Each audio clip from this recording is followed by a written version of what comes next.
الله من الشيطان الرجيم. بسم اللہ الرحمن الرحیم.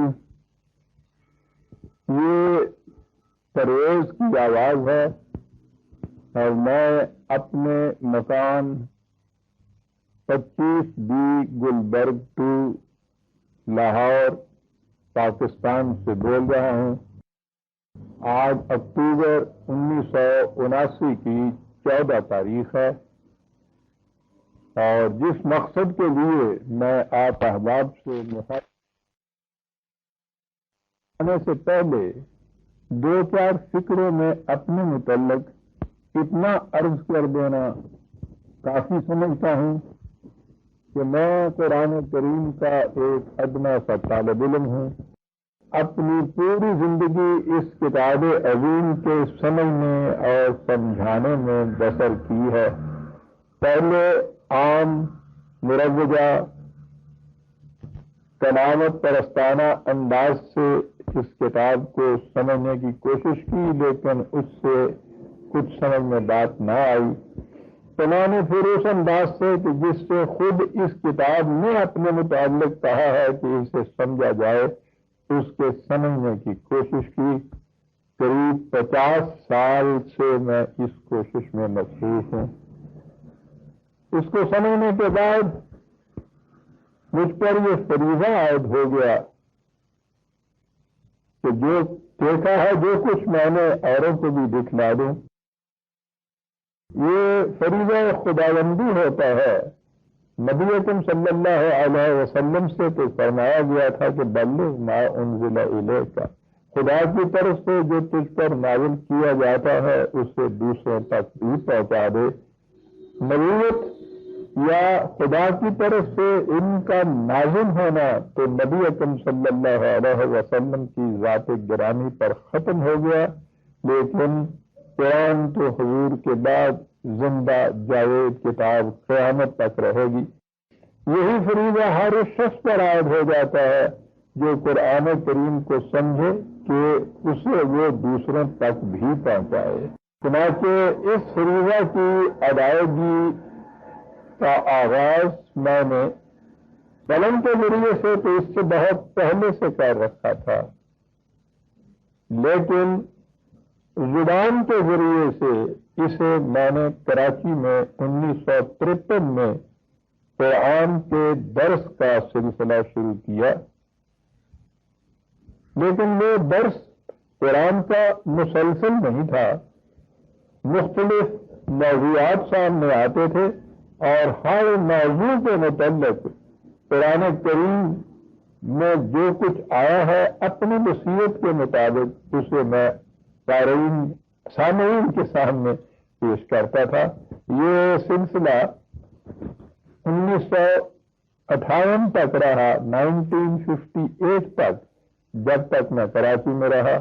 اس کے بعد جب میں وہاں سے منتقل ہو کر لاہور آیا ہوں تو اسی سال 1958 میں نے درس قرآن کریم کا سلسلہ یہاں خود اپنے مقام پر جاری رکھا.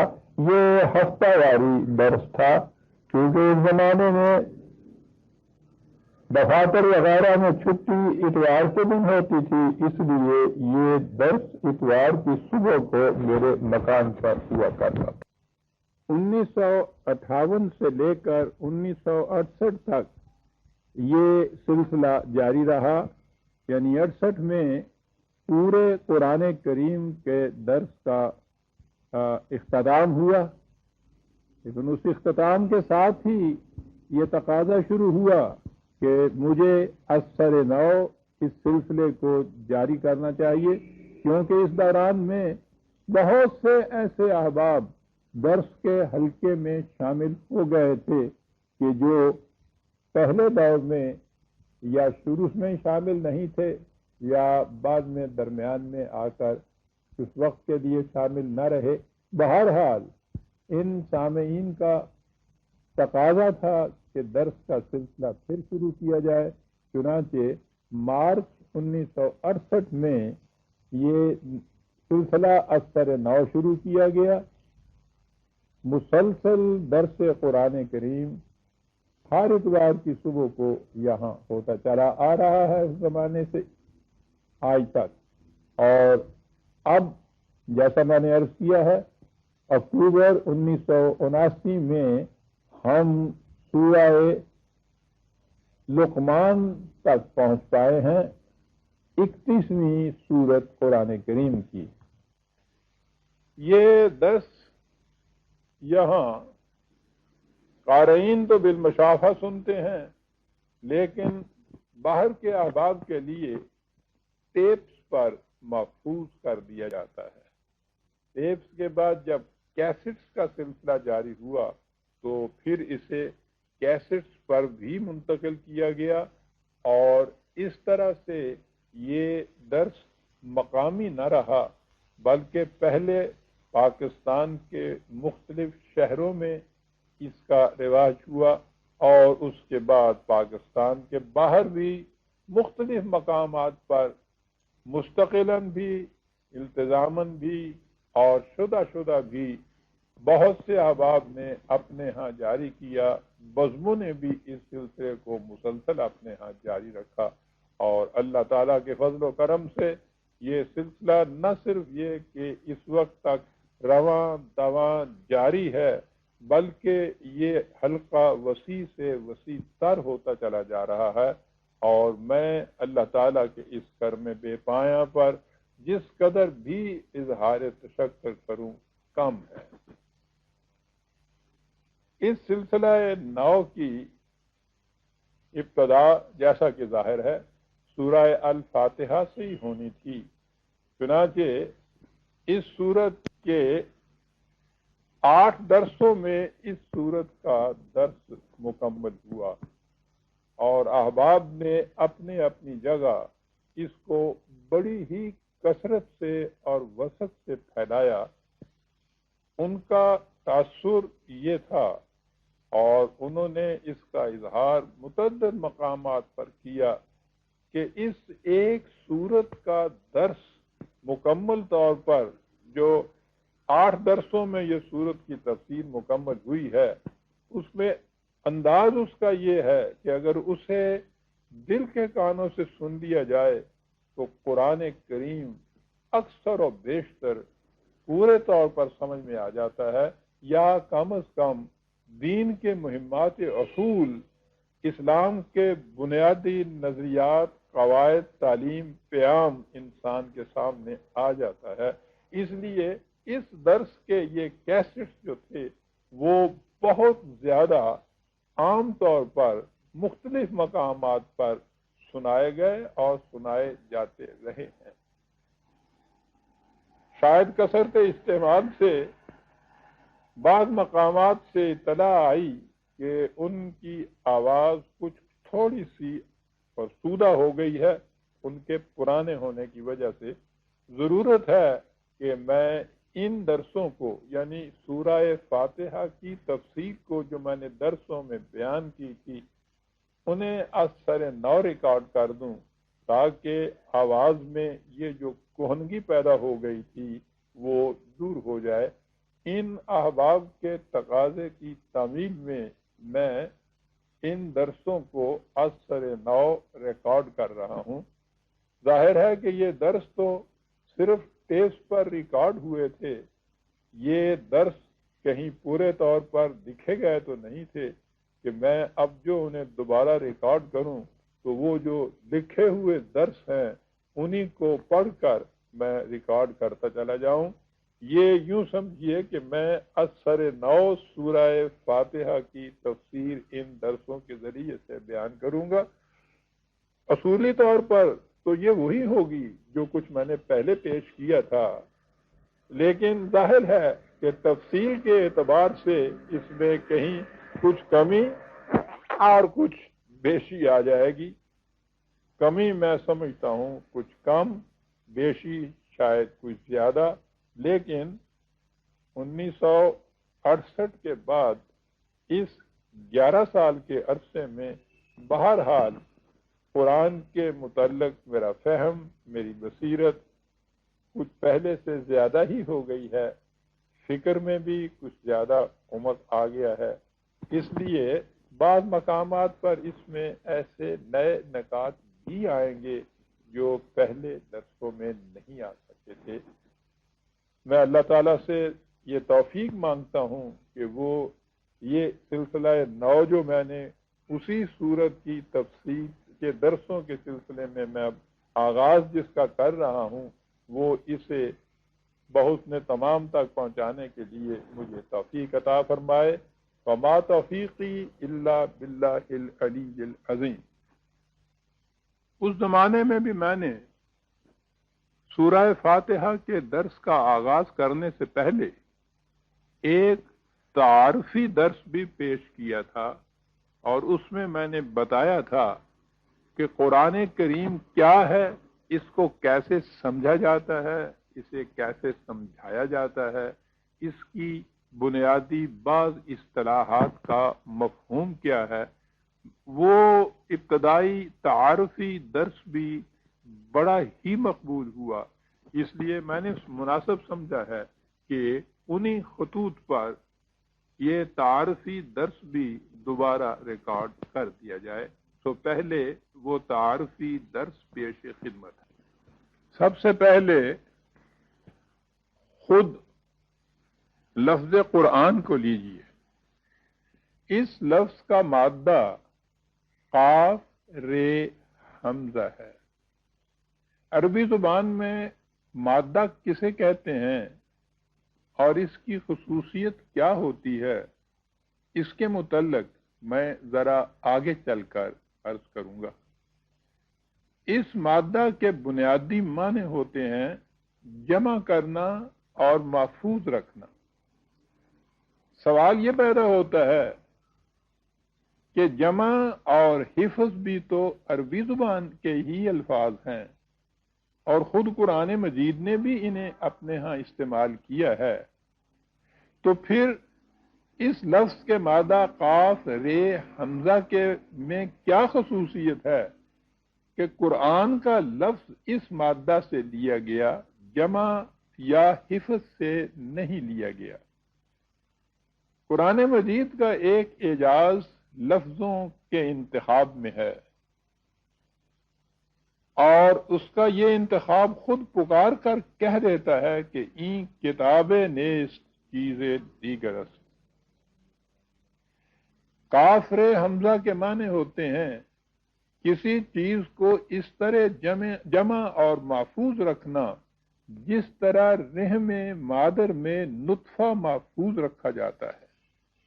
ظاہر ہے کہ رحم میں نطفہ اس طرح محفوظ نہیں رکھا جاتا جس طرح مثلا کسی تھیلی میں چند سکے محفوظ رکھے ہوں۔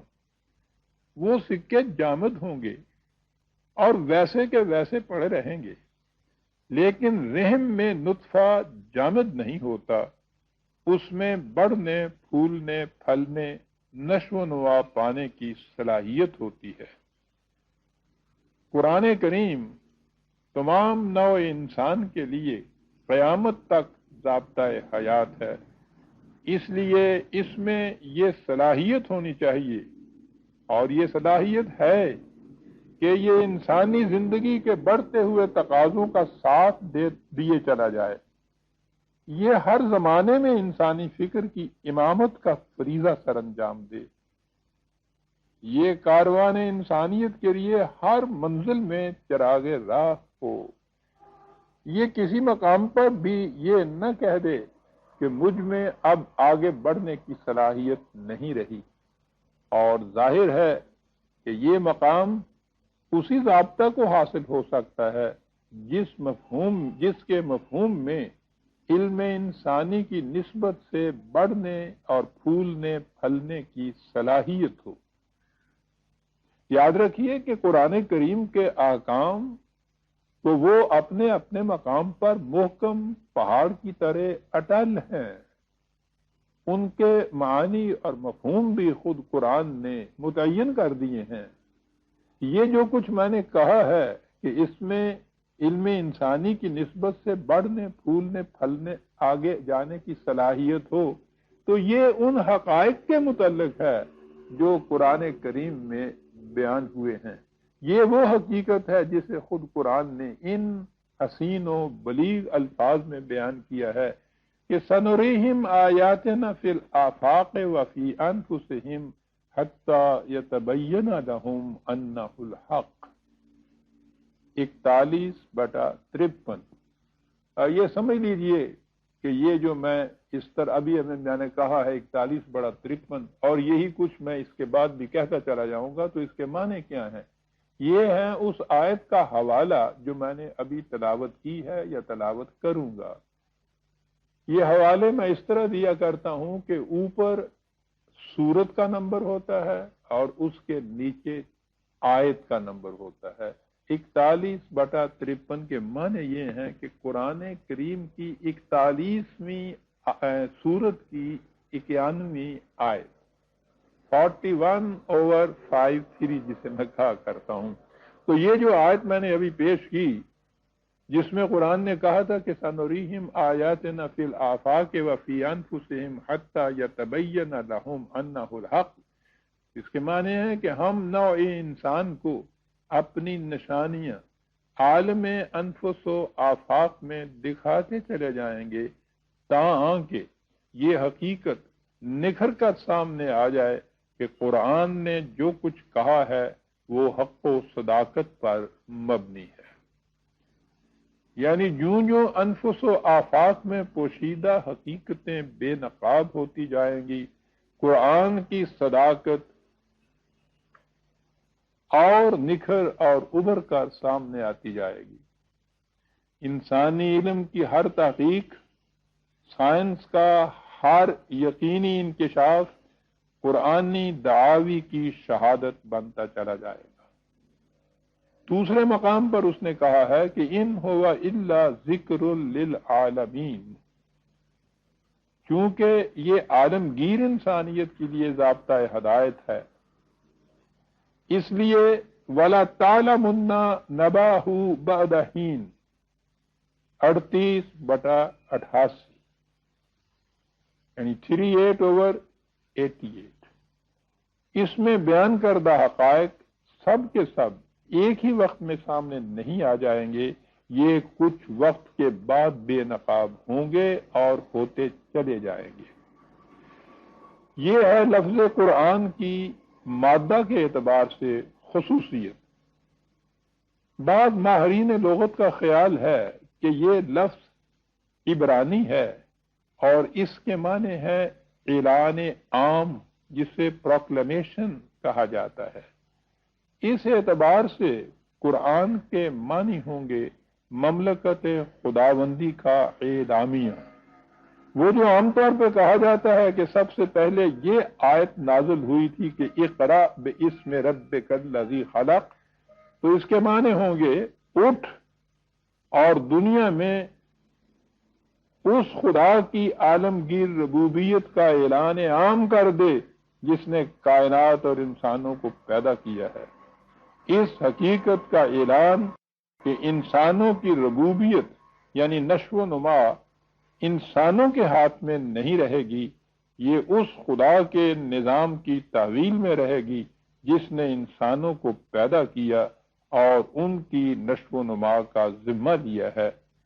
سوچیے عزیزان من کہ کیسا انقلاب آفریں ہے خدا کا یہ اعلان، جو اس روایت کی روح سے کہ یہ سب سے پہلی آیت ہے، سب سے پہلے عالم انسانیت میں عام کیا گیا۔ اب آگے چلیے۔ اللہ تعالیٰ نے قرآن کریم کو کتاب بھی کہا ہے۔ اس لفظ کا مادہ کاف تے بے ہے، جس کے معنی حکم دینے یا کسی بات کو واجب قرار دینے کے ہیں۔ مثلا قرآن مجید میں ہے کتب علیکم الصیام، تم پر روزے فرض قرار دیے گئے ہیں۔ کتب علیکم القتال، تم پر اند ضرورت جنگ کرنا قانوناً لازم قرار دیا گیا ہے۔ اس اعتبار سے کتاب کے معنی ضابطۂ قانون کے ہوں گے۔ قرآن کریم نے اس لفظ کو ان معانی میں خود استعمال کیا ہے۔ مثلا سورہ النساء میں پہلے تفصیلاً بتایا گیا ہے کہ قانون خداوندی کی روح سے کون کون سے رشتے تم پر حرام ہیں، اور اس کے بعد کہا ہے کتاب اللہ علیکم 4/24، یہ تمہارے لیے خدا کا قانون ہے۔ اسی جہت سے قرآن کے متعلق کہا کہ فیہا کتب قیمہ 98/3، 98/3، یعنی اس میں نہایت محکم قوانین ہیں۔ لہذا قرآن کریم کو جب کتاب کہا تو اس کے معنی یہ ہوئے کہ اس میں قوانین خداوندی دیے گئے۔ اس مقام پر عزیزان مان ضمناً ایک نقطہ کی وضاحت ضروری سمجھتا ہوں۔ دنیا میں قوانین یا لاز دو قسم کے ہوتے ہیں، ایک وہ جنہیں قوانین فطرت یا لاز آف نیچر کہا جاتا ہے، اور دوسرے وہ جن کا تعلق خود انسان کی اپنی ذات اور اس کی تمدنی زندگی سے ہوتا ہے۔ قوانین فطرت کے متعلق ہر صاحب علم سائنٹسٹ اس کا اعتراف کرتا ہے کہ وہ انسانوں کے بنائے ہوئے نہیں۔ ایک بہت بڑے سائنسدان کے الفاظ میں اس نے کہا ہے کہ ہم کتاب فطرت کو پڑھتے ہیں، اسے لکھتے نہیں ہیں۔ یعنی فطرت کے قوانین انسانوں کے بنائے ہوئے نہیں ہیں، وہ موجود ہیں، ہم صرف ان کو سمجھتے ہیں، ان کا انکشاف کرتے ہیں۔ لیکن جہاں تک دوسری قسم کے قوانین کا تعلق ہے، یعنی وہ قوانین جن کا تعلق خود انسان کی اپنی ذات اور اس کی تمدنی زندگی سے ہے، مغرب کے سیکولر نظام کی عمارت اس مفروضے پر استوار ہوتی ہے کہ انسانوں کو حق حاصل ہے کہ وہ ان قوانین کو خود وضع کریں، یعنی انسانوں کے بنائے ہوئے قوانین انسانوں پر نافذ کیے جائیں۔ لیکن قرآن کا دعویٰ ہے کہ انسانوں کے خود ساختہ قوانین کے تحت انسانی معاشرے کو فوز و فلاح نصیب نہیں ہو سکتی۔ ان قوانین کے بنیادی اصول اور مستقل اقدار بھی قوانین فطرت کی طرح خدا ہی کی طرف سے ملنے چاہیے۔ یہ اصول و اقدار وحی کی روح سے ملتے ہیں اور اب قرآن کریم کے اندر محفوظ ہیں۔ قرآن نے جہاں انسانی زندگی سے متعلق قوانین کو کتاب اللہ سے تعبیر کیا ہے، وہاں اس نے قوانین فطرت کے لیے بھی یہی اصطلاح استعمال کی ہے۔ مثلا سورہ توبہ میں ہے ان عدت الشہور عند اللہ 12 شہرا فی کتاب اللہ یوم خلق السماوات والارض 9/36، 9/36، یعنی یہ حقیقت ہے کہ کتاب اللہ کی روح سے مہینوں کی تعداد 12 ہے، اور یہ اس زمانے سے مقرر ہے جب خدا نے ارض و سماوات کو پیدا کیا تھا۔ یعنی جتنی مدت میں زمین سورج کے گرد پورا چکر کاٹتی ہے وہ 1 سال کا عرصہ ہوتا ہے، اور اس عرصہ کو 12 پر تقسیم کر کے مہینوں کا شمار کیا جاتا ہے۔ اس تقسیم کی روح سے ہر سال کا ہر مہینہ سابقہ سال کے اس مہینے کے مطابق ہوتا ہے۔ قرآن کریم میں اس کی وضاحت کی ضرورت کیوں لاحق ہوئی، اس کے متعلق میں متعلقہ مقام پر وضاحت کروں گا۔ اس وقت صرف یہ سمجھیے کہ جیسا کہ آپ کو معلوم ہے، بات یہ ہو رہی تھی کہ قوانین فطرت کی، یعنی اللہ تعالیٰ نے قوانین فطرت کو بھی کتاب اللہ سے تعبیر کیا ہے۔ اس کے بعد کہا ہے فیہا 4 حرم، ان 12 میں سے 4 مہینے ایسے ہیں جن میں جنگ ممنوع قرار دی گئی ہے۔ یہ قانون انسانی معاشرہ سے متعلق ہے، فطرت سے نہیں۔ اور اس کے بعد ہے ذالک الدین القیم، یہ خدا کا دین قیم ہے، یعنی قوانین فطرت اور انسانی زندگی سے متعلق قوانین دونوں کے مجموعے کا نام الدین ہے، اور یہی دین قیم ہے، محکم دین خدا کی طرف سے دیا ہوا۔ ان تصریحات سے واضح ہے برادران عزیز کہ کتاب اللہ کے دو حصے ہیں، ایک صحیفہ فطرت جو خارجی کائنات میں بکھرا پڑا ہے، اور دوسرا صحیفہ وحی جس کا محفوظ اور مکمل مجموعہ قرآن کریم ہے۔ قرآن کریم کی روح سے یہ دونوں قوانین خدا کی طرف سے ادا کرتا ہے، اور دونوں کی پابندی ضروری ہے۔ قوانین فطرت کی پابندی سے فطرت کی قوتیں مسخر ہو جاتی ہیں، اور قوانین وحی کی پابندی سے وہ قوتیں انسانی ذات کی نشو و ارتقاء اور عالمگیر انسانیت کی فلاح و بہبود کے لیے صرف کی جاتی ہیں۔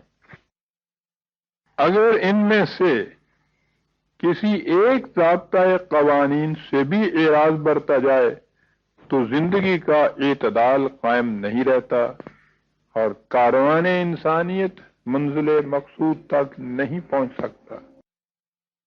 اگر قوانین فطرت سے اعراض برتا جائے تو دین مذہب میں تبدیل ہو کر خزی فی الحیات الدنیا، یعنی دنیاوی زندگی میں ذلت و خواری کا موجب بن جاتا ہے، اور اگر مستقل اقدار خداوندی سے اعراض برتا جائے تو دنیا اس جہنم میں گرفتار ہو جاتی ہے جس کے شعلے آج تمام اقوام عالم کو اپنی لپیٹ میں لیے ہوئے ہیں۔ اس روش زندگی کو قرآن کریم نے کتاب کے ایک حصے پر ایمان اور دوسرے حصے سے کفر سے تعبیر کیا ہے۔ سورہ بقرہ میں ہے، افتؤمنون ببعض الکتاب وتکفرون ببعض، کیا یہ لوگ کتاب کے ایک حصے پر ایمان لاتے اور دوسرے حصے سے کفر برتتے ہیں؟ بلکہ اس میں تو مخاطب کا کہ کہا گیا ہے کہ کیا تم لوگ ایسے ہو کہ تم کتاب کے ایک حصے پر ایمان لاتے ہو اور دوسرے حصے سے کفر برتتے ہو؟ فما جزاء من یفعل ذلک منکم الا خزی فی الحیات الدنیا ویوم القیامت یردون الی اشد العذاب 2/85 2/85۔ جو ایسا کرے گا اس کا نتیجہ اس کے سوا کچھ نہیں ہوگا کہ دنیا کی زندگی میں ذلت و خواری اس کے حصے میں آئے گی، اور قیامت میں وہ شدید ترین عذاب میں مبتلا ہوگا۔ تاریخ انسانیت اس حقیقت پر شاہد ہے کہ تسخیر فطرت اور مستقل اقدار کو جب بھی الگ الگ رکھا گیا، اس کا نتیجہ تباہی اور بربادی کے سوا کچھ نہ نکلا۔ انسانی زندگی ایک ناقابل تقسیم وحدت ہے، اسے مختلف حصوں میں تقسیم نہیں کیا جا سکتا۔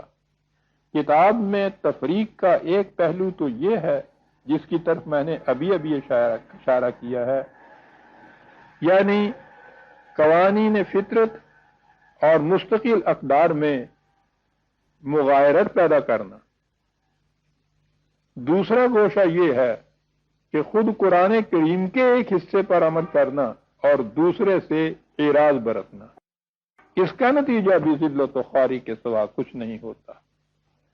ہم نے صدیوں سے یہی روش اختیار کر رکھی ہے اور اس کا خمیازہ بھگت رہے ہیں۔ مثال کے طور پر دیکھیے کہ کتب علیکم الصیام اور کتب علیکم القتال دونوں یکساں احکام خداوندی ہیں، لیکن ہم کتب علیکم الصیام پر تو اس شدت سے عمل پیرا ہوتے ہیں، لیکن کتب علیکم القتال کو اپنی زندگی سے یکسر خارج کر رکھا ہے، حالانکہ مومن کی ساری زندگی مجاہدانہ عسکریت کی زندگی تھی۔ روزوں پر زور اور عسکری تربیت سے اجتناب یہ کتاب کے ایک حصے پر ایمان اور دوسرے حصے سے کفر کے مرادف نہیں تو اور کیا ہے؟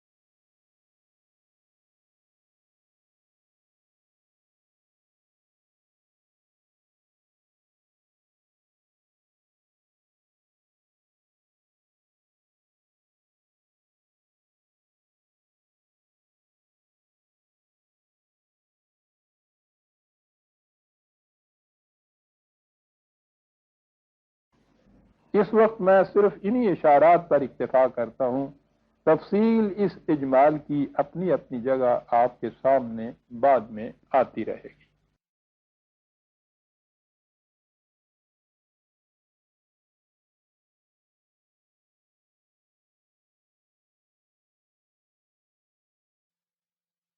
قرآن کریم کو کتاب کہنے سے اس حقیقت کی طرف توجہ مبذول کرانا بھی مقصود تھا کہ یہ ایک کتاب ہے، اور جس طرح تم کسی کتاب کو پڑھتے ہو اور اس سے فائدہ اٹھاتے ہو، اسی طرح اسے بھی پڑھو اور اس سے مستفید ہو۔ آپ سوچئے کہ اگر آپ کو کوئی ایسی کتاب دے دی جائے جس کی زبان سے آپ ناواقف ہوں تو آپ اس کتاب کو کبھی نہیں پڑھتے، حتیٰ کہ اگر اس کی زبان مشکل ہو آپ اس کے 2-4 صفحے پڑھ کر الگ رکھ دیتے ہیں کہ اس کا معیار میری علمی سطح سے اونچا ہے۔ اگر اس کتاب کا پڑھنا آپ کے لیے ضروری ہے تو آپ اس کی زبان سیکھتے ہیں اور اپنے اندر اتنی استعداد پیدا کرتے ہیں جس سے وہ کتاب سمجھ میں آ جائے۔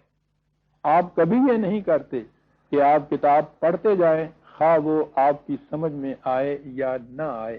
دنیا کی کسی کتاب کے ساتھ آپ یہ نہیں کرتے، لیکن اس میں ایک استثناء ہے، ایک ایکسیپشن ہے، اور وہ ہے قرآن کریم۔ اس کے متعلق یہ عقیدہ وضع کر لیا گیا کہ اس کی زبان آتی ہو یا نہ آتی ہو، اسے پڑھتے رہنا چاہیے، اس سے ثواب حاصل ہوتا ہے۔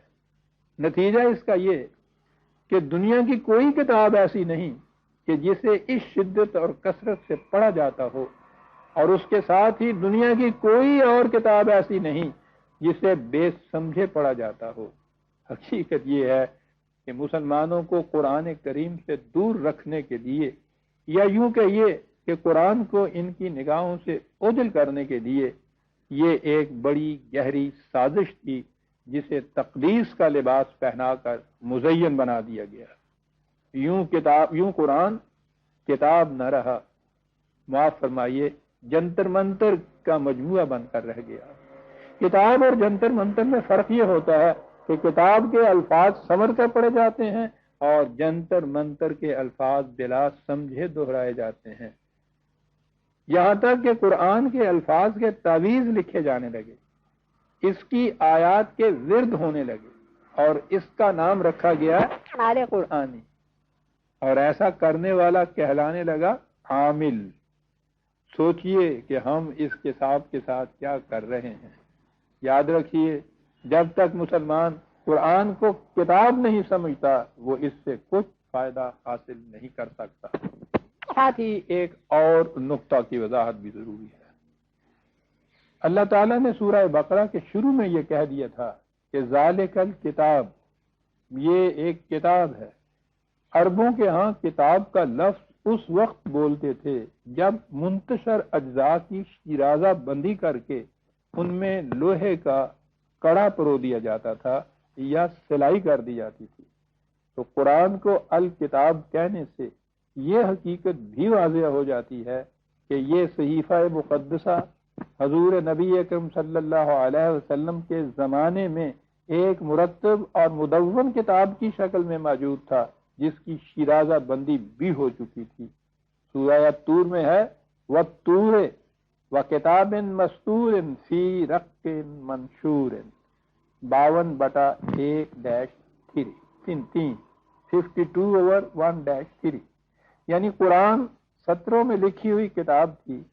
پہلے اسے منتشر اوراق پر لکھا جاتا تھا اور بعد میں اس کی شیرازہ بندی کی جاتی تھی۔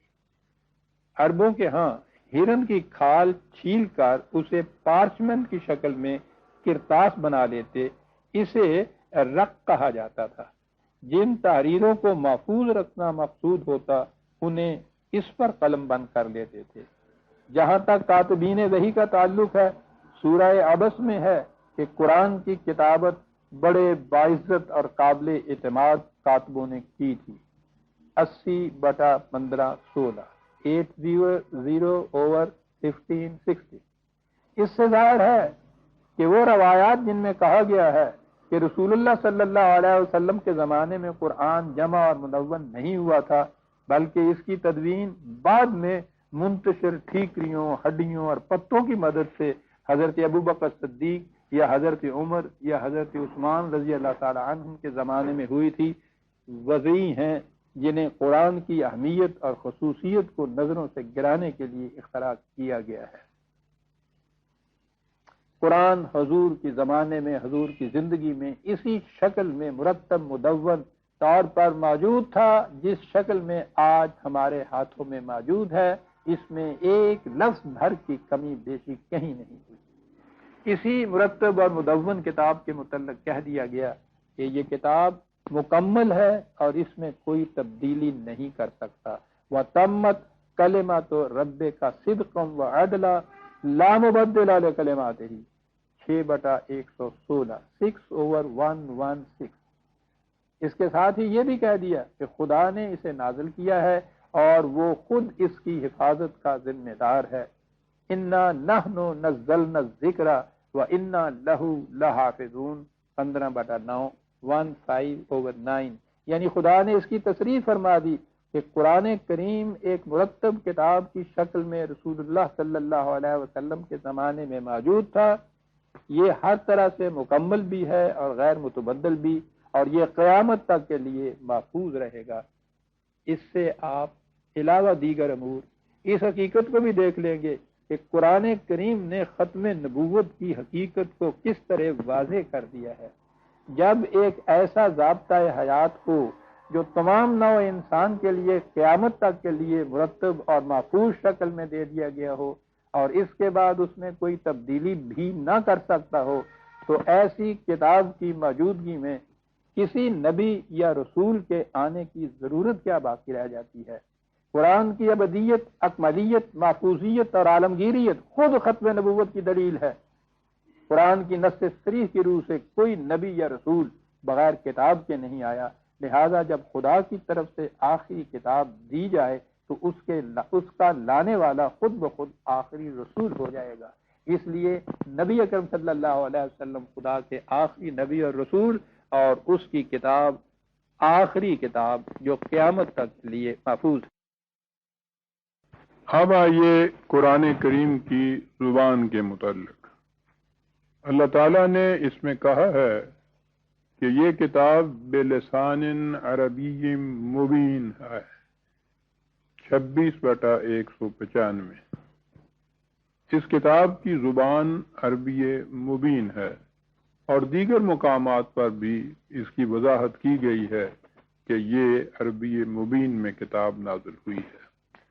خود لفظ عربی کے معنی بھی فصیح اور واضح کے ہیں، اور جب اس کے ساتھ مبین کا اضافہ کر دیا جائے تو اس کے واضح تر ہونے میں کوئی شبہ نہیں رہ جاتا۔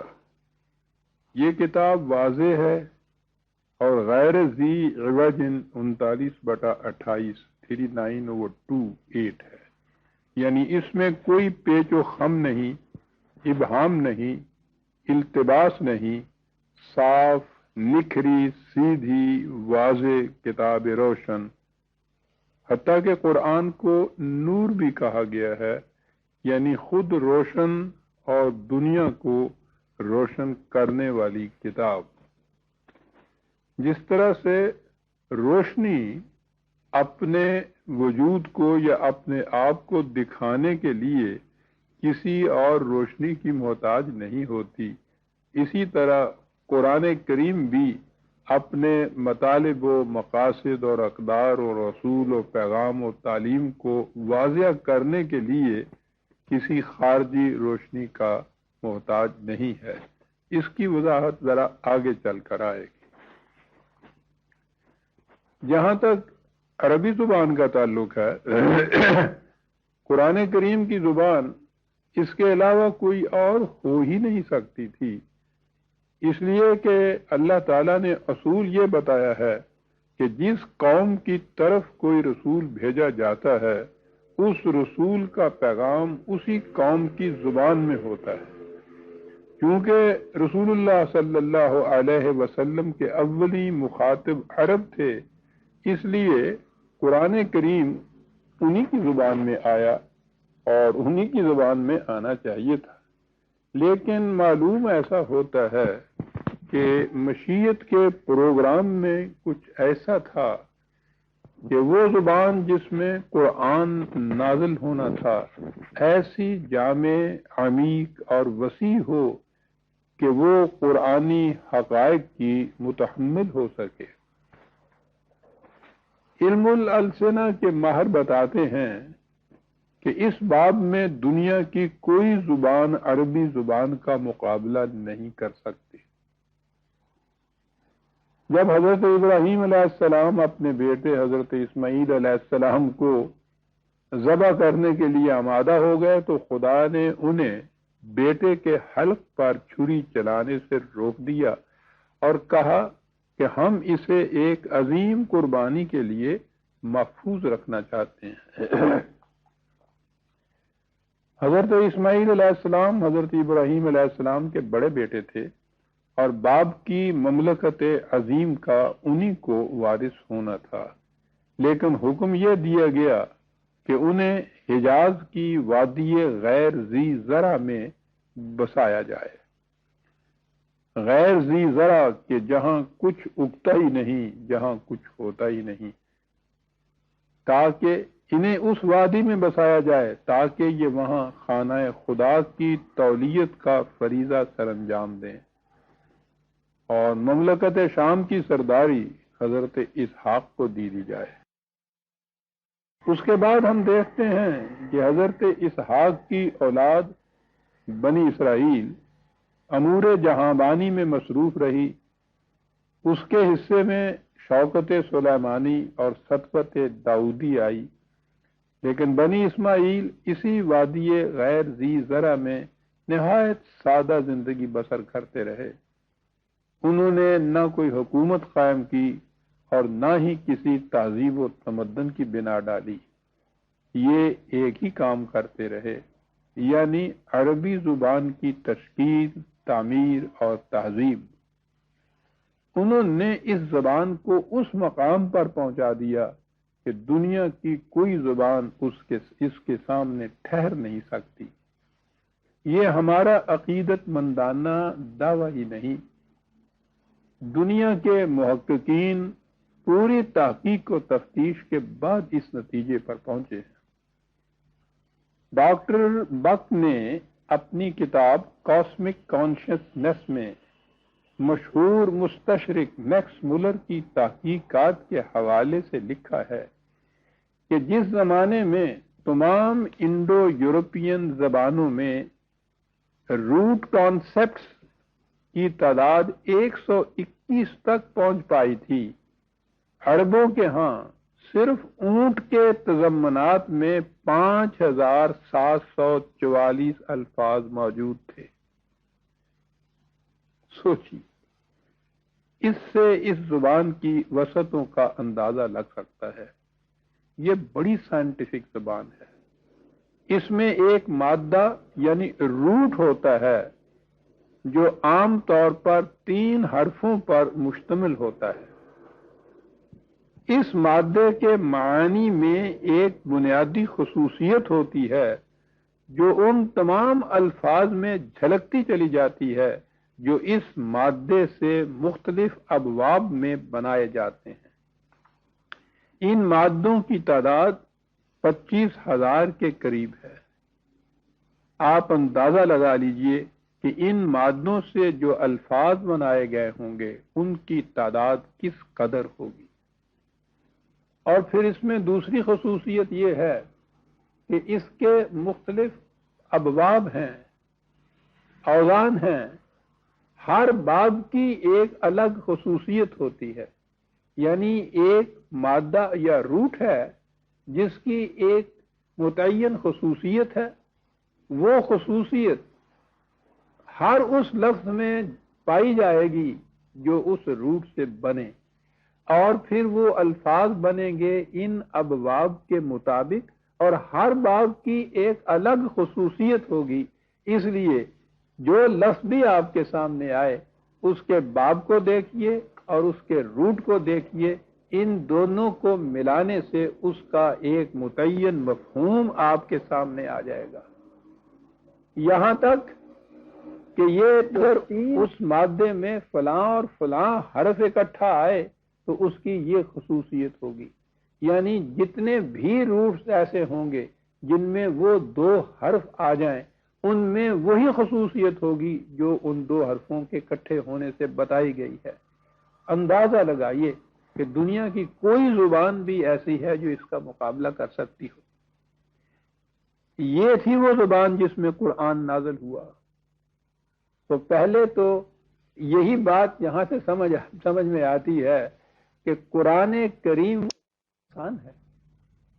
یہ جو اس زبان کو ہوا بنا کر رکھ دیا گیا ہے تو یہ بھی ایک سازش ہے جس کا مقصد یہ ہے کہ عام مسلمان قرآن کو براہ راست سمجھنے نہ لگ جائے اور یہ خاص طبقے کی اجارہ داری رہے۔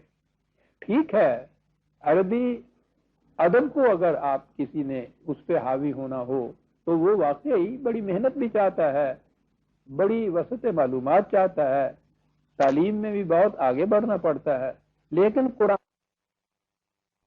لیکن قرآن کریم تو اس قدر آسان عربی زبان میں نازل کیا گیا ہے، یعنی عجیب چیز ہے کہ زبان کے اعتبار سے اتنا جامع، اتنے وسیع، اتنا عمیق، اور سمجھنے کے اعتبار سے اس قدر آسان۔ خود اس کا دعویٰ ہے کہ وَلَقَدْ يَسَّرْنَا الْقُرْآنَ لِلذِّكْرِ، یہ حقیقت ہے کہ ہم نے قرآن کو نصیحت حاصل کرنے کے لیے بڑا آسان بنایا ہے۔ دوسری جگہ ہے کتاب فصلت آیاتہ قرآنا عربیا لقوم یعلمون، 41/3، یعنی یہ ایک ایسی کتاب ہے جس کی آیات کو نکھار کر الگ الگ کر کے واضح طور پر بیان کیا گیا ہے۔ اس طرح یہ قرآن ان لوگوں کے لیے جو علم و بصیرت سے کام لیں ایک واضح ضابطۂ حیات بن گیا۔ یہ تبیانا لکل شیء، 16/19، یعنی جن امور کا ذکر اس میں کیا گیا ہے انہیں بڑی وضاحت سے کھول کر بیان کیا گیا ہے۔ اس سے ایک بات واضح طور پہ سامنے آ جاتی ہے اور وہ یہ کہ قرآن کریم کے سمجھنے کے لیے بنیادی شرط یہ ہے کہ جو الفاظ اس میں آئے ہیں روٹس یا مادہ کی روح سے پہلے ان کے معانی متعین کیے جائیں، اور پھر یہ دیکھا جائے کہ زمانہ نزول قرآن میں ان الفاظ کے معانی کیا لیے جاتے تھے۔ ایک لفظ کے شیڈز کے اعتبار سے کئی ایک معنی یا مفہوم ہوتے ہیں۔ دیکھنا یہ ہوتا ہے کہ جس زمانے میں قرآن کریم نازل ہوا تھا عرب چاہا تھا کہ قرآن کریم کا مفہوم اسی صورت میں سمجھ میں آ سکتا ہے جب پہلے یہ معلوم ہو کہ زمانہ نزول قرآن میں عرب ان الفاظ کا مطلب یا معنی کیا لیا کرتے تھے جو قرآن کریم میں آئے ہیں۔ قرآن کریم کے متعلق ہمارے ہاں اس 1000 سال میں اتنا لٹریچر لکھا گیا ہے کہ اس سے کمروں کے کمرے بھر جائیں۔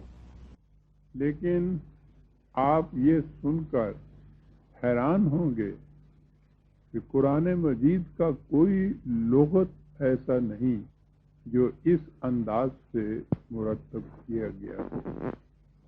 یعنی جو چیز قرآن کے سمجھنے میں بنیادی حیثیت رکھتی ہے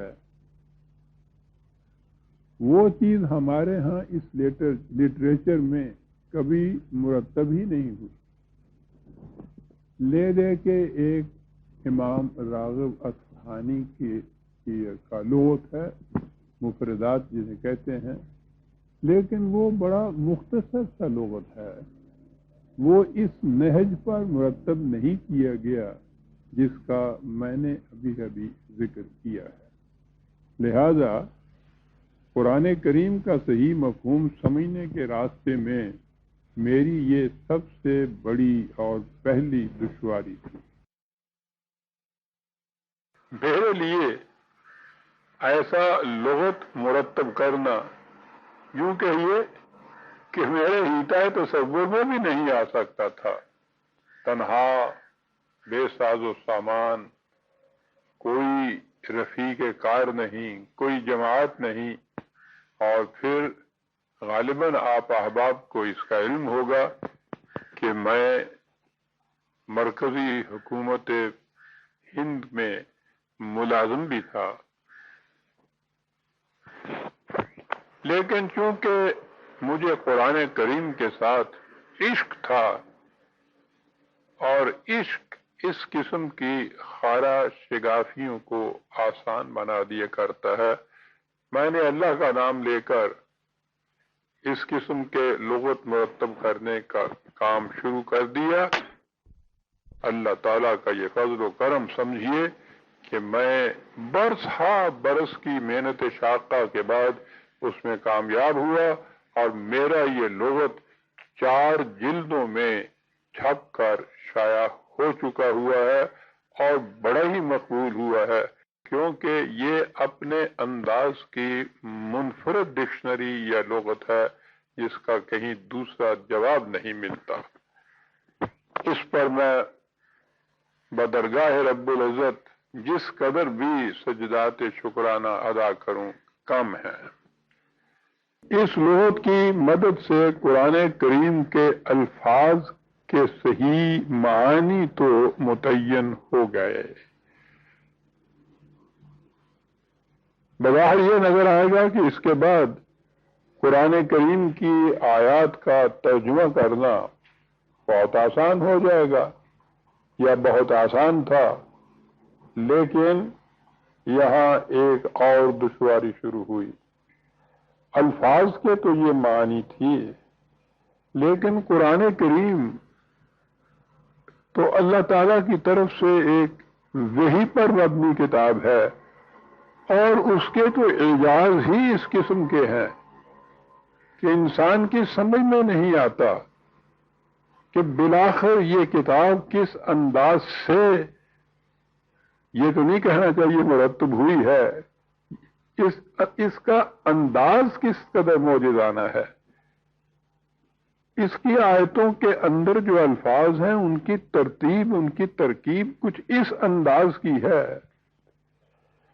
کہ ان کا ترجمہ ہو ہی نہیں سکتا۔ یہ بات میں محض بربنائے اعتقاد نہیں کہہ رہا، یہ وہ حقیقت ہے کہ جسے ہم تو ایک طرف مغرب کے بڑے بڑے مستشرقین جو عربی زبان کے فاضل ہیں، وہ بھی اس نتیجے پر پہنچے ہیں کہ اس زبان کا اسلوب، انداز اس قسم کا ہے کہ اس کا ترجمہ دنیا کی کسی زبان میں ہو نہیں سکتا۔ H.A.R. گب عربی زبان کا بہت بڑا فاضل ہے۔ اس کی ایک کتاب ہے ماڈرن ٹرینڈز ان اسلام، اس کا 1945 کا ایڈیشن میرے سامنے ہے۔ وہ اس کتاب میں لکھتا ہے کہ حقیقت یہ ہے کہ قرآن کریم کا ترجمہ ہو ہی نہیں سکتا، جس طرح کسی بلند شاعری کا ترجمہ نہیں ہو سکتا۔ وحی کی زبان ہی مختلف ہوتی ہے۔ قرآن کریم کا انگریزی زبان میں ترجمہ کرو تو اس سے زیادہ کیا ہوگا کہ اس کے عربی زبان کے تراشے ہوئے نگینوں کے گوشوں کو جامع طور پر سامنے لانے کے بجائے مترجم اپنے وضع کردہ ایسے الفاظ استعمال کرے گا جو اصلی الفاظ کی وسعت اور جامعیت کو مقید کر دیں گے۔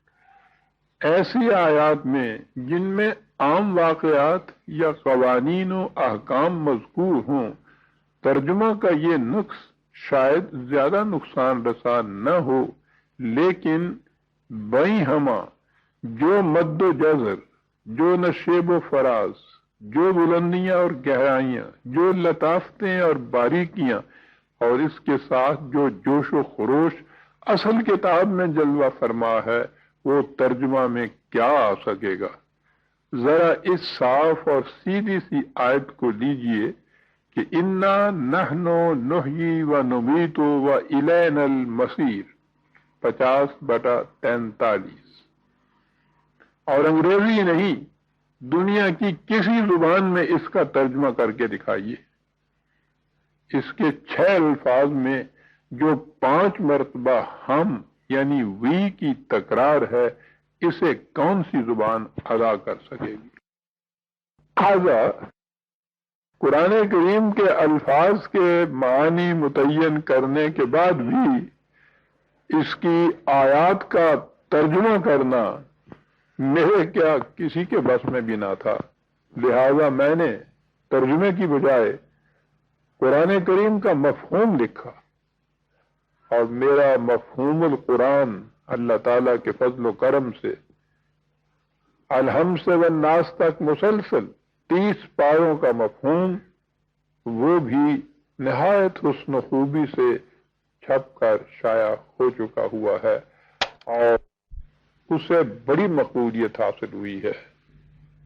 جن لوگوں نے اسے دیکھا ہے متفقہ طور پر وہ اس نتیجے پر پہنچے ہیں کہ اس سے قرآن کریم کے سمجھنے میں کوئی دشواری نہیں رہتی۔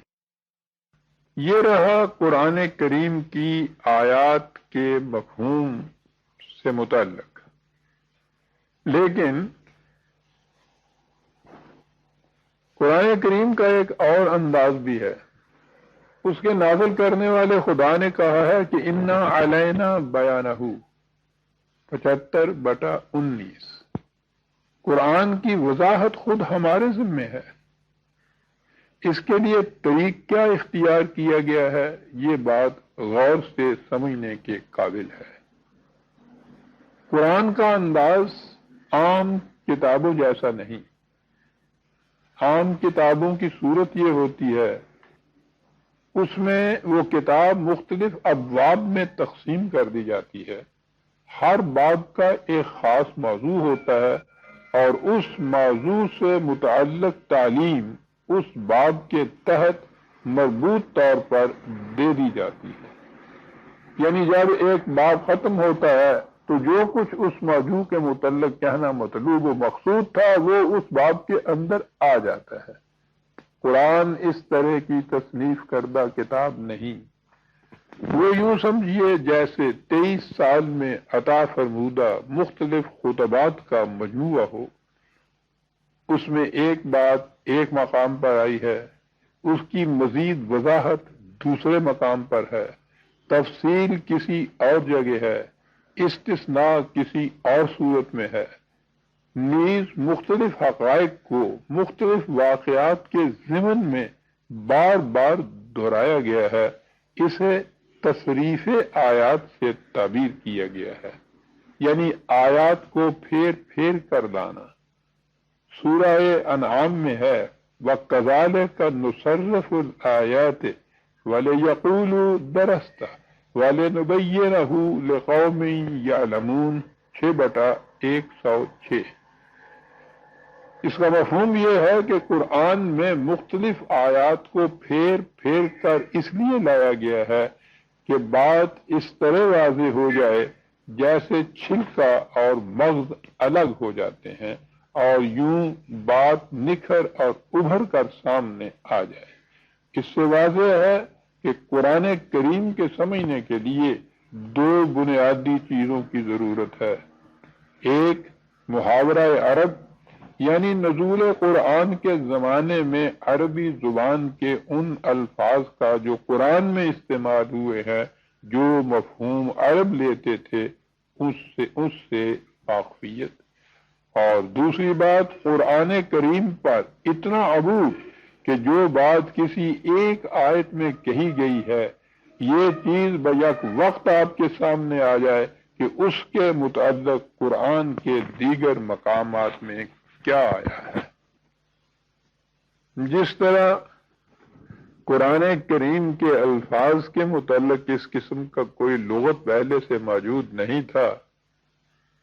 قرآن کریم کے اس انداز سے جسے آپ کہیے کہ انسائکلوپیڈیا یا کلاسیفیکیشن، عربی زبان میں اسے تبویب کہتے ہیں، باب باب کرنا. قرآن کریم کے متعلق اس قسم کی بھی کوئی کتاب اس سے پہلے موجود نہیں تھی.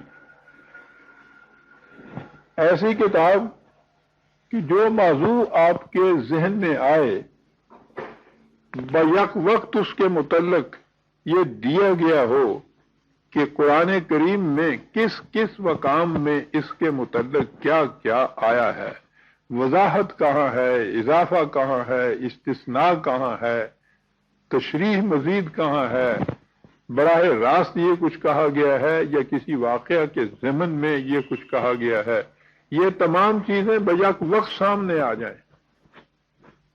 آپ غور فرمائیے عزیزان من کہ یہ مرحلہ پہلے سے بھی زیادہ دشوار گزار اور محنت طلب تھا.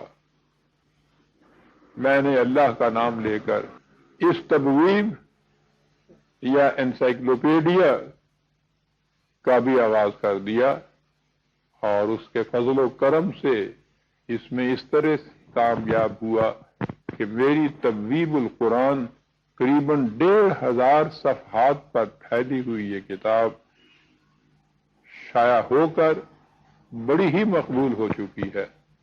اب آپ سوچ لیجئے کہ قرآن کریم کے سمجھنے کے لیے جو کچھ میں نے کیا ہے، یعنی پہلے جس انداز سے سمجھا اور اس کو سمجھانے کا جو انداز ہے، لغات القرآن سے قرآن کریم کے الفاظ کے وہ معانی جو زمانہ نزول قرآن میں عرب لیتے تھے، ان معانی کی روح سے سارے کے سارے قرآن کا مفہوم اور قرآن کے موضوعات کے متعلق اس قسم کی تبویب یا انسائکلوپیڈیا کہ جو موضوع آپ کے سامنے آئے آپ کو بیک وقت معلوم ہو کہ قرآن میں اس کے متعلق کیا کیا آیا ہے. ان تینوں کے بعد میں سمجھتا ہوں کہ قرآن کو صحیح طور پر سمجھنے کی کسی اور چیز کی ضرورت باقی نہیں رہتی. لیکن ان دونوں شرطوں سے زیادہ اہم ایک اور شرط بھی ہے، اور وہ ہے تدبر فی القرآن 4/82، یعنی قرآن کریم کے سمجھنے میں غور و فکر سے کام لینا. آپ قرآن کریم کے ورق الٹیے، قریب ہر صفحہ پر آپ کو علم و بصیرت اور عقل و شعور سے کام لینے اور غور و فکر کرنے کی تاکید ملے گی. تدبر کا حکم نہ کسی خاص فرد کے لیے ہے نہ کسی خاص زمانے کے لیے، وہ تمام افراد کے لیے ہے اور تمام زمانوں کے لیے. اس لیے قرآن کو تقلیداً سمجھا ہی نہیں جا سکتا،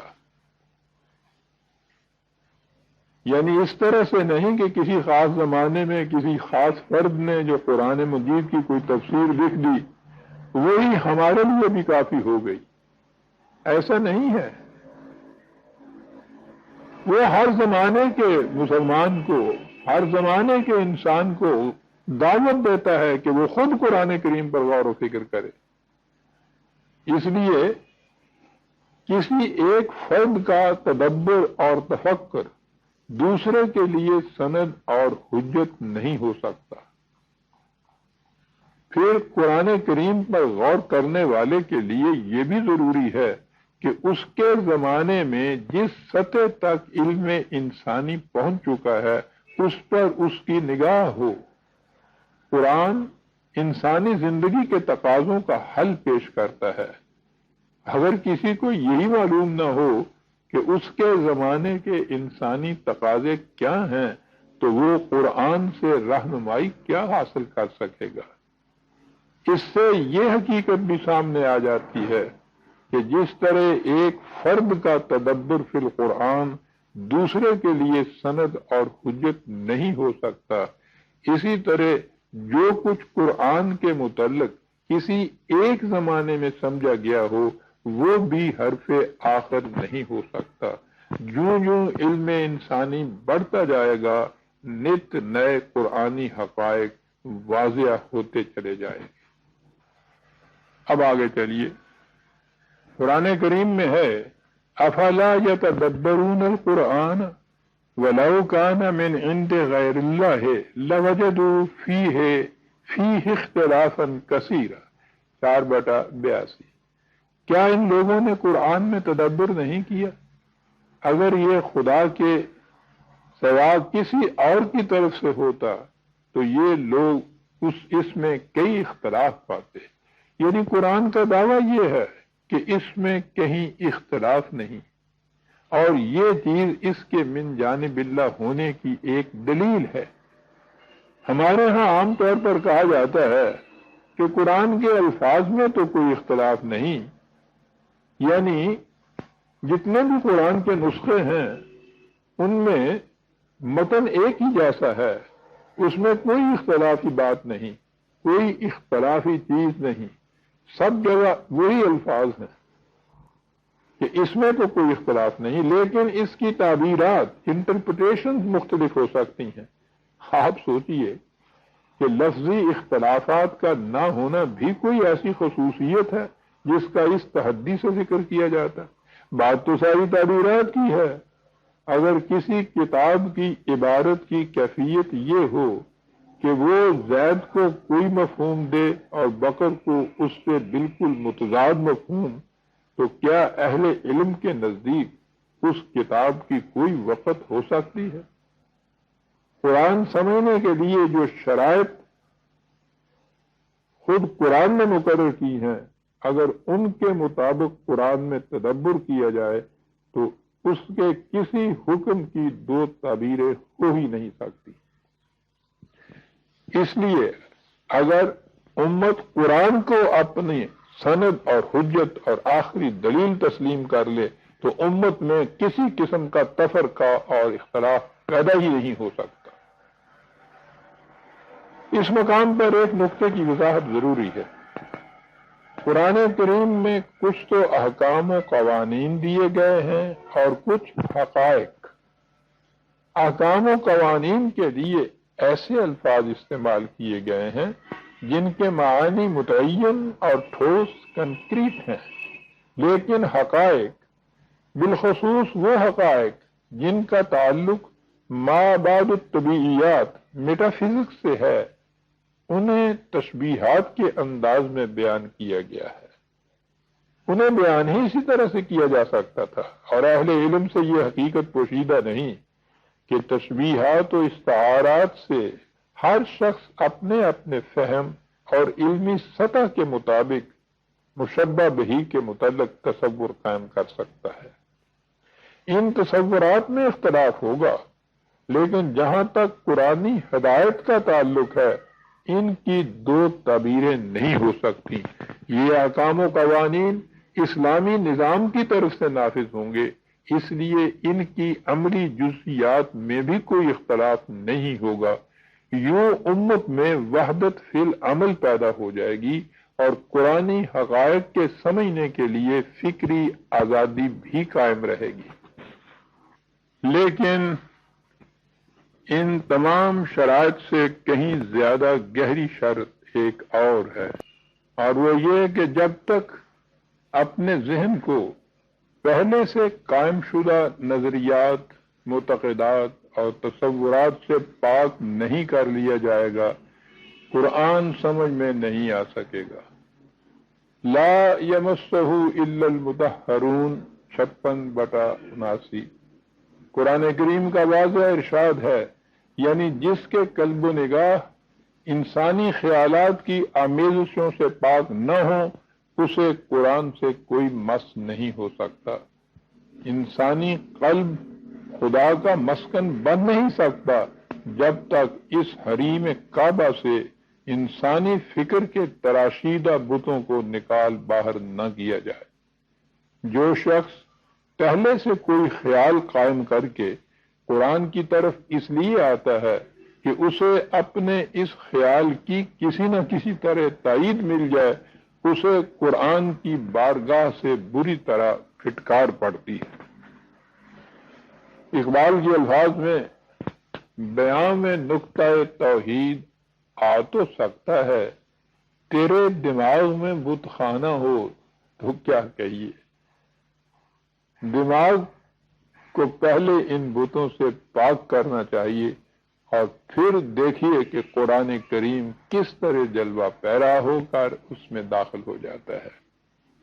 بعض لوگ کہا کرتے ہیں کہ اہل عرب کی زبان تو عربی ہے، وہ بھی قرآن کو صحیح طور پر کیوں نہیں سمجھ پاتے؟ اس کی وجہ یہ ہے کہ وہ بھی قرآن کو غیر عرب مسلمانوں کی طرح تقلیداً سمجھتے ہیں، یعنی کسی زمانے میں کسی شخص نے جس طرح قرآن کو سمجھا اور وہ آنے والوں کے لیے سند اور حجت بن گیا، اس کے بعد یہ سوال ہی نہ رہا کہ قرآن میں خود غور و فکر کیا جائے۔ یہ تقلیدی قرآن عربوں کو عربی زبان میں پڑھایا جاتا ہے اور غیر عربوں کو ترجمہ کے ذریعے۔ اپنی فکر سے نہ یہ قرآن کو سمجھتے ہیں نہ وہ، اس لیے اس باب میں عرب اور عجم کی بھی کوئی تفریق نہیں رہتی۔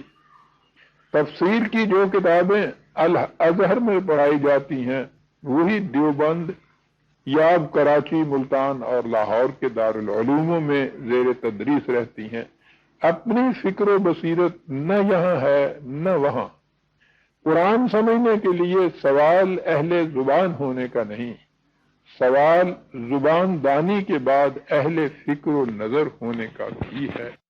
لیکن اپنے غور و فکر اور علم و بصیرت کی روح سے قرآن کریم کے سمجھنے میں ایک بہت بڑی دشواری حائل ہوتی ہے۔ ہمارے اسلاف نے یعنی متقدمین نے جو تفسیریں لکھی، اگر وہ ان کے متعلق یہ کہتے کہ وہ ان کا اپنا خیال ہے، اپنی رائے ہے، اپنی فہم ہے، تو ان سے اختلاف کی گنجائش ہو سکتی تھی۔ ایک انسان کے خیال سے دوسرا انسان اختلاف کر سکتا ہے، اس میں نہ کوئی گناہ کی بات ہے نہ جرم کی بات۔ لیکن ہوا یہ کہ انہوں نے جو تفسیر لکھی تو اس کے متعلق کہا یہ کہ یہ رسول اللہ صلی اللہ علیہ وسلم کی بتائی ہوئی تفسیر ہے۔ ہمارے ہاں سب سے پہلی قرآن کریم کی تفسیر امام طبری کی تفسیر کہلاتی ہے، وہ بھی 3 صدی ہجری میں ہوئے ہیں۔ نبی اکرم صلی اللہ علیہ وسلم کی وفات کے 200-250 سال بعد پہلی مفصل مبسوط قرآن کی تفسیر۔ لیکن انہوں نے کیا یہ ہے کہ ہر آیت کی تفسیر کے متعلق لکھا یہ ہے کہ یہ نبی اکرم صلی اللہ علیہ وسلم کی بیان فرمودہ تفسیر ہے۔ تو اب ہوا یہ کہ وہ طبری کی تفسیر نبی اکرم صلی اللہ علیہ وسلم کی ارشاد فرمودہ تفسیر قرار پا گئی۔ اب اس کے بعد آپ سوچئے کہ کس کی جرت ہے کہ اس سے اختلاف کر سکے۔ جس تفسیر کے متعلق کہا جائے کہ وہ نبی اکرم صلی اللہ علیہ وسلم کی ارشاد فرمودہ ہے، کون سا مسلمان ہے جو اس کی جرت کر سکے کہ اس کے خلاف کچھ ایک لفظ بھی کہہ سکے؟ چنانچہ اس کے بعد آج تک جتنی تفسیریں لکھی گئی ہیں، الفاظ کا فرق ہوگا، انداز بیان کا فرق ہوگا، اسلوب کا فرق ہوگا، تفصیل کا فرق ہوگا، لیکن بنیادی طور پر معنویت کے اعتبار سے اس سے کوئی اختلاف نہ کر سکتا تھا، نہ کسی نے کیا ہے۔ یہ ساری تفسیریں جو ساری ہمارے 1000 سال کے زمانے میں لکھی گئی ہیں، یوں کہیے کہ امام طبری کی تفسیر کے اوپر طرحی غزلیں ہیں۔ لیکن جیسا کہ میں ابھی عرض کروں گا، وہ جو تفسیر انہوں نے لکھی ہیں، تفسیریں آیات کی، وہ نبی اکرم صلی اللہ علیہ وسلم کی نہیں ہیں، وہ روایات پر مبنی ہیں، اور روایات کے متعلق میں ابھی عرض کروں گا کہ وہ کس طرح سے وجود میں آئیں، اور ان کے متعلق کوئی شخص بھی یقینی طور پر نہیں کہہ سکتا کہ وہ فی الواقع نبی اکرم صلی اللہ علیہ وسلم کی ہیں۔ صورت تو یہ ہوئی، لیکن اس سے امت کو جو نقصان پہنچا وہ یہ ہے کہ 1000 سال پہلے طبرستان کے رہنے والے ایک امام طبری نے، یعنی امام بخاری نے، وہ بھی وہاں کے رہنے والے تھے، انہوں نے احادیث کا مجموعہ مرتب کیا۔ امام طبری انہوں نے پہلی تفسیر مرتب کر دی، دونوں روایات پر مبنی تھی، دونوں میں سے کسی کے متعلق بھی یقینی طور پر نہیں کہا جا سکتا کہ وہ رسول اللہ کی ہیں۔ طبری کی تفسیر کے متعلق اختلاف کی ذرا سی گنجائش نکل سکتی تھی اگر نبی اکرم صلی اللہ علیہ وسلم کے زمانے کی صحیح یقینی تاریخ ہمارے پاس موجود ہوتی، لیکن وہ بھی ہمارے پاس نہیں ہے۔ امام طبری نے جہاں قرآن کی تفسیر لکھی، وہیں اس زمانے کی تاریخ بھی لکھ دی۔ تفسیر 30 جلدوں میں، تاریخ 13 جلدوں کے اندر، اور اس میں بھی سندیں نبی اکرم صلی اللہ علیہ وسلم اور صحابہ کی دی۔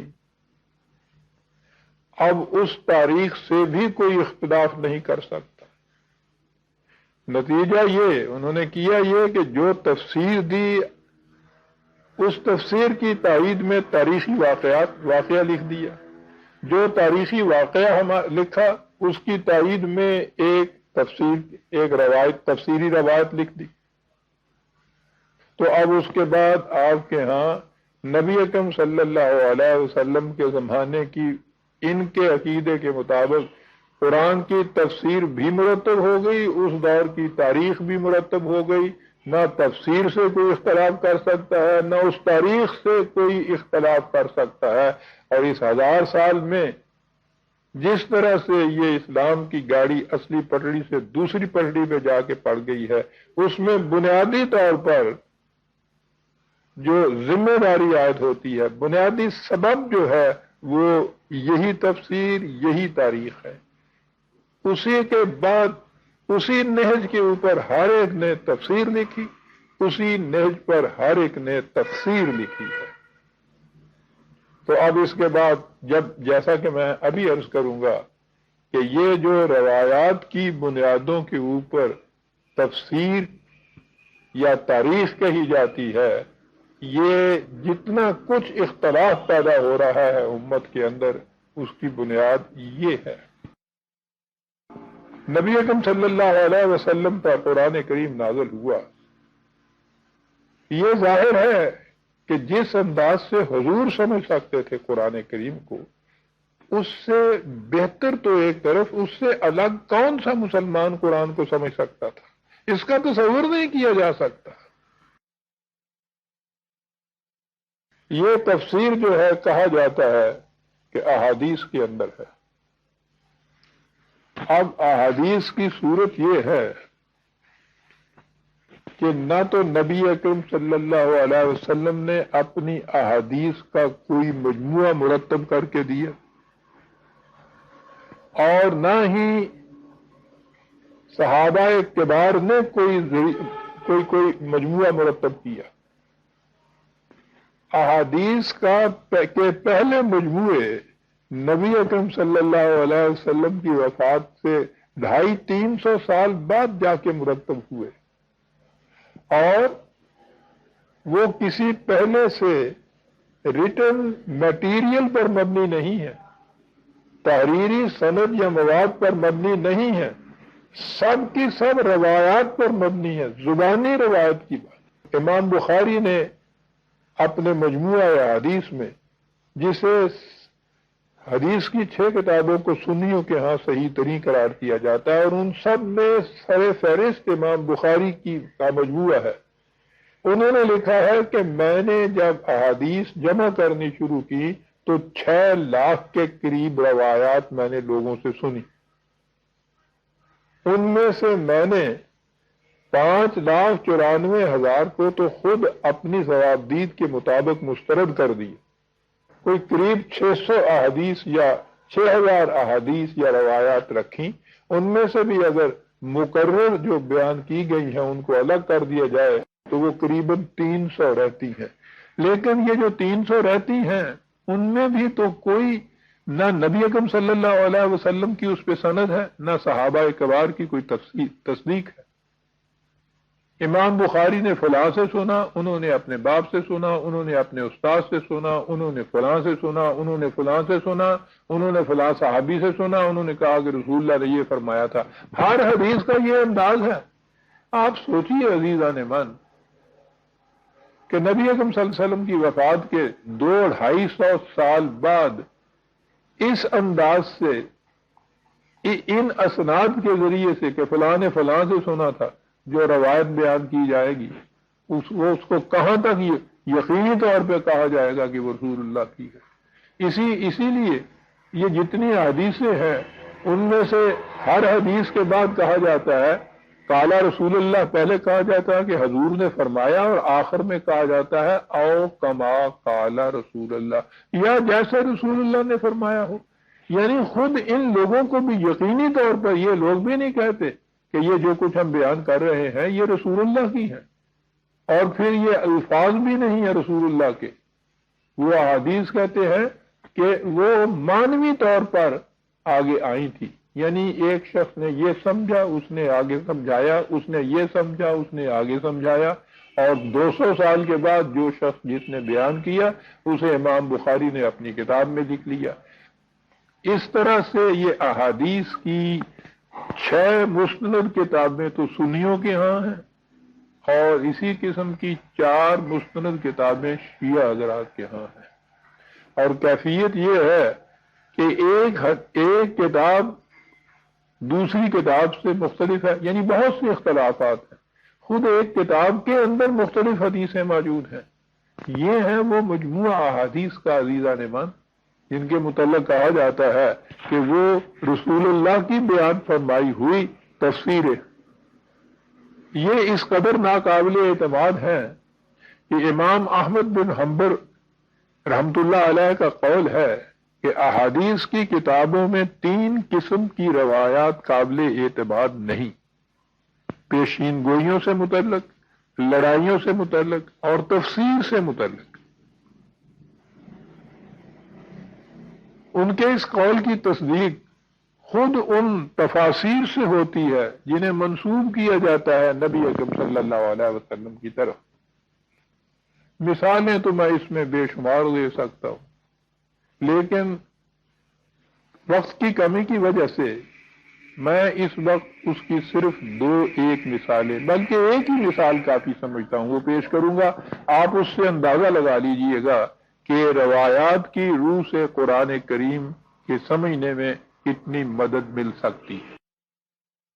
سورہ احزاب میں ہے یا ایھا الذین آمنوا لا تکونوا کالذین آذوا موسیٰ فبرأہ اللہ مما قالوا. 33/69. جماعت مومنین سے کہا جا رہا ہے کہ اے ایمان والو، تم ان لوگوں کی طرح نہ ہو جانا جنہوں نے موسیٰ کو بہت ستایا، انہیں اذیت دی، تو اللہ تعالیٰ نے ان کو تو موسیٰ کو ان کی ان اذیت و رسانیوں سے محفوظ رکھا. تم نے ان کی طرح نہ ہو جانا. بنی اسرائیل حضرت موسیٰ علیہ السلام کو کس کس انداز سے ستاتے تھے، اس کی تفصیل قرآن کریم کے متعدد مقامات میں موجود ہے. حضرت موسیٰ علیہ السلام اس غلام محکوم قوم کو فرعون جیسے مستبد حاکم کی غلامی سے نجات دلا کر وادی سینا میں لے آئے تھے. یہی احسان کچھ کم گراں بہا نہیں تھا. اس قوم کو چاہیے تھا کہ قدم قدم پر ان کے شکر گزار ہوتے، لیکن ان کی کیفیت یہ تھی کہ وہ قدم قدم پر ان کے خلاف ان کو اذیت دیتے، ان کو تنگ کرتے۔ آتے ہی راستے میں ایک جگہ دیکھا کہ ایک قوم ایک بت کی پرستش کرتی ہے۔ حضرت موسیٰ علیہ السلام کا دامن پکڑ کے بیٹھ گئے کہ ہمیں بھی ایسا ایک بت بنا دیجئے تاکہ ہم اس کی پرستش کریں۔ کبھی ان کی کیفیت کہ پانی کی تنگی ہوئی ہے تو بفر گئے ہیں کہ موسیٰ تم ہمیں کہاں مارنے کے لیے لے آئے۔ وہاں ان کو من و سلوہ کھانے کو ملتا تھا، کہتے تھے کہ ہمیں تو یہاں بیٹھے ہوئے مصر میں جو ہم اس قوم کی اپنی حاکم قوم کی ہنڈیا پکایا کرتے تھے اس کی لذتیں یاد آتی ہیں۔ ہمیں دالیں اور پیاز اور لہسن اور سبزیاں یہ کچھ دو، یہ من و سلوہ یہ روز روز ہم سے نہیں کھایا جاتا۔ آپ چند دن کے لیے ذرا کہیں باہر گئے، سامری نے ایک گوشالہ بنایا اور انہوں نے اس کی پرستش شروع کر دی۔ اس طرح سے وہ ایک ایک قدم پر حضرت موسیٰ علیہ السلام کو ستایا کرتے تھے، اور یہی وجہ تھی کہ انہوں نے ان سے کہا کہ یا قوم لما تؤذوننی وقد تعلمون انی رسول اللہ الیکم 61/5۔ اے قوم، میں نے تمہارے ساتھ کون سی دشمنی کی ہے جس کی وجہ سے تم مجھے قدم قدم پر اس طرح سے ستاتے ہو، حالانکہ تم جانتے ہو کہ میں تمہاری طرف خدا کا رسول ہوں، اس کے پیغامات تم کر پہنچاتا ہوں۔ تمہیں تو اس کے لیے احسان مند ہونا چاہیے تھا، لیکن تمہاری کیفیت یہ ہے کہ ایک ایک قدم کے اوپر مجھے تنگ کرتے ہو، اذیتیں پہنچاتے ہو۔ اور اسی لیے حضرت موسیٰ علیہ السلام نے اللہ تعالیٰ سے فریاد کی تھی کہ یا اللہ، میں اور میرا بھائی بس ہم یہ دونوں ہیں جو ذمہ دار ہیں اپنے، ورنہ یہ قوم فاسق جو ہے جو کچھ یہ کر رہی ہے اس کی ذمہ داری ہم پہ عائد نہیں ہوتی۔ میں نے یہ تفصیل اس لیے بیان کی کہ یہ معلوم ہو جائے کہ وہ جو قرآن کریم نے کہا تھا کہ اے جماعت مومنین، تم نے حضرت موسیٰ علیہ السلام کی قوم کی طرح نہ ہو جانا، انہوں نے انہیں بڑا ستایا تھا، اور وہ ان کو ستائے اور ان کی اذیت رسانیوں کی تفصیل خود قرآن نے دی ہے۔ اب آپ دیکھیے کہ اس آیت کی تفسیر روایات کی روح سے کیا ملتی ہے۔ یہ بخاری شریف کی یہ روایت ہے، غور سے سنیے گا عزیزان من۔ حضرت ابو ہریرہ رضی اللہ تعالیٰ عنہ نبی اکرم صلی اللہ علیہ وسلم سے روایت کرتے ہیں کہ آپ نے فرمایا، بنی اسرائیل برہنہ غسل کرتے تھے، ایک دوسرے کی طرف دیکھتا جاتا تھا، اور حضرت موسیٰ علیہ السلام تنہا غسل کیا کرتے تھے۔ تو بنی اسرائیل نے کہا کہ واللہ موسیٰ کو ہم لوگوں کے ہمراہ غسل کرنے سے سوائے اس کے کچھ معنی نہیں کہ وہ فتق کے مرض میں مبتلا ہے۔ اتفاق سے ایک دن موسیٰ غسل کرنے گئے اور اپنا لباس پتھر پر رکھ دیا، وہ پتھر ان کا لباس لے بھاگا، اور حضرت موسیٰ بھی اس کے تعاقب میں یہ کہتے ہوئے دوڑے کہ اے پتھر میرے کپڑے دے دے، اے پتھر میرے کپڑے دے دے، یہاں تک کہ بنی اسرائیل نے موسیٰ کی طرف دیکھ لیا اور کہا واللہ موسیٰ کو کچھ بیماری نہیں ہے، اور پتھر ٹھہر گیا۔ موسیٰ نے اپنا لباس لے لیا اور پتھر کو مارنے لگے۔ ابو ہریرہ کہتے ہیں کہ خدا کی قسم حضرت موسیٰ کی مار سے 6 یا 7 نشان اب تک اس پتھر پر باقی ہیں۔ یہ بخاری شریف کی جلد اول کی روایت ہے جو قرآن کریم کی اس آیت کی تفسیر میں بیان کی گئی ہے جس میں اس نے جماعت مومنین سے کہا تھا کہ تم قوم موسیٰ کی طرح نہ ہو جانا، انہوں نے حضرت موسیٰ کو بہت ہی اذیتیں دی تھیں۔ یہ اس اذیت رسانی کی تفسیر بیان ہو رہی ہے اس روایت یا اس حدیث کے اندر۔ اسی قسم کی ہیں وہ تفاسیر جو احادیث کے اندر ہمیں ملتی ہیں۔ ان سے عزیزان مان آپ خود اندازہ لگا لیجئے کہ یہ جو کہا جاتا ہے کہ قرآن کریم کی تفسیر روایات کی روح سے کی جانی چاہیے، تو اس کا نتیجہ کیا ہوگا؟ کہ میں نے پہلے بھی کہا ہے، یہ روایات یا احادیث رسول اللہ صلی اللہ علیہ وسلم کی نہیں ہیں، یہ آپ کی طرف منسوب کی جاتی ہیں، اور زبانی روایتیں کوئی 200-250 سال کے بعد جمع کی گئی تھی۔